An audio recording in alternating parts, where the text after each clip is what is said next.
If you're from the East or the Southern African region, I know you know this tune. But if I were to ask you a trick question in saying, the sound you're hearing in the background is the instrumental for which country's old national anthem? And no, it's not Zambia, and it's not South Africa. This is actually, no, it's not Tanzania, and it's not Namibia. This is actually the instrumental for the old Zimbabwean national anthem. So this begs the question in why did these 5 African countries at some point have a similar tune to their national anthem? Let me explain.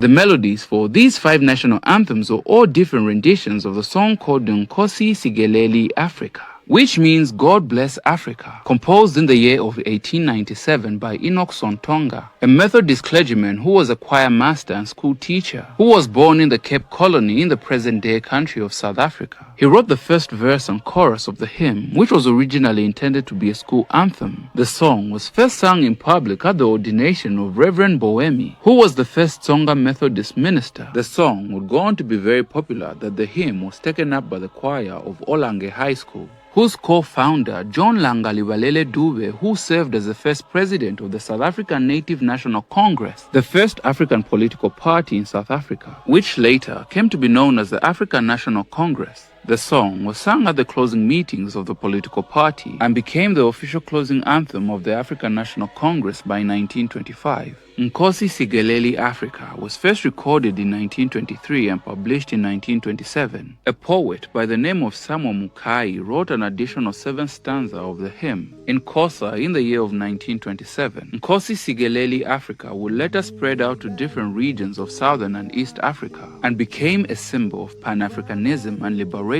and was closely associated with the African nationalist movement during the freedom struggle of independence across the regions of Africa. The song was sung at rallies, political meetings, and nationalist gatherings, and in 1961, after Tanzania got its independence from British colonial rule on the 9th of December 1961, it became the first country to adopt the song as its national anthem, called Mungu Ibariki Africa, the Swahili translation of Nkosi Sikelel' Africa. And on the 24th of October 1964, when Zambia gained its independence from British colonization, it became the second country to adopt the song as their national anthem. Zambia would change the lyrics to create Stand and Sing of Zambia, Proud and Free, as the national anthem, but kept the melody.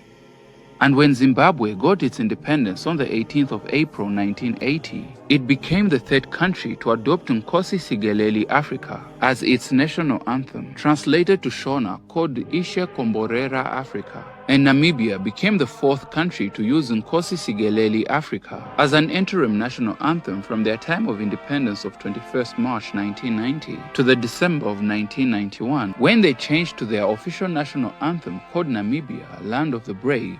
And in 1994, Zimbabwe would adopt a new national anthem called Blessed Be the Land of Zimbabwe.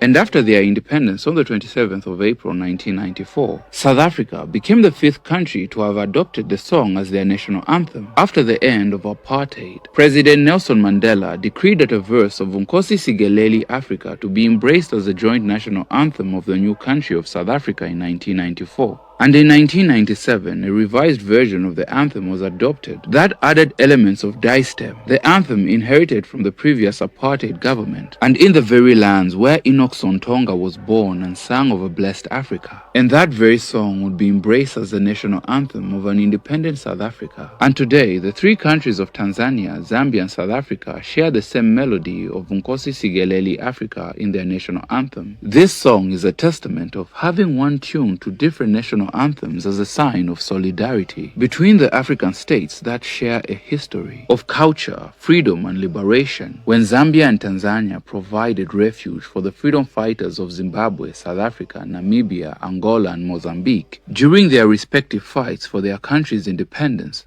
A people who share a story of African tradition, love, prosperity, and unification. A people who can express their pride and joy for the love of their countries using different words, but as a region to sing one melody, one tune of one Africa.